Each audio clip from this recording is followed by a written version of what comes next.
Well, sometimes that is better.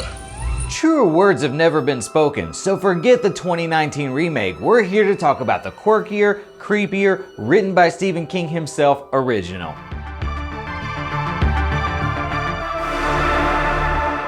Released in 1989, Pet Sematary was directed by Mary Lambert and starred a bunch of people you probably wouldn't recognize today, including this kid, who I pretty much remember as the kid from Kindergarten Cop who taught me everything I needed to know about anatomy. Boys have a penis, girls have a vagina. It's a little more complicated than that. Thanks for the tip. Spoiler alert, Pet Sematary is not the best out of the countless numbers of Stephen King adaptations. Not when you got classics like The Shining, Carrie, It, or even Shawshank Redemption to choose from. But Pet Sematary is also far from the worst. That belongs to Dreamcatcher. Shout out to Morgan Freeman's eyebrows. Really? The biggest compliment I can give Pet Sematary is that it comes across as a really good made-for-TV movie. Which isn't a knock, it's just a fact. I mean, the movie's biggest star is Fred Gwynne, most famous for playing Frankenstein patriarch Herman Munster back in the 60s. Which also is not a knock on Fred either, because Judd Crandall's easily my favorite character in this movie. Come on out. I brought you something.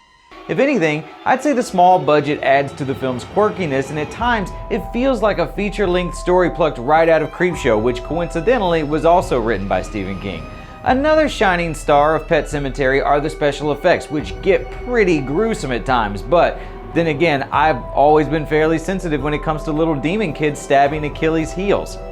Got you something, Mommy. Even though Stephen King wrote the screenplay for Pet Sematary based on his own novel, it suffers from the same problem a lot of his and other adaptations suffer from. It's just stupid tough to dwindle a 400-page book into a 90-minute movie, no matter who you are. So the film's characters lack the depth they have in the novel, turning Pet Sematary from a great horror novel into a decent horror movie. So let's put a cap in it. Is Pet Sematary worth a rewind?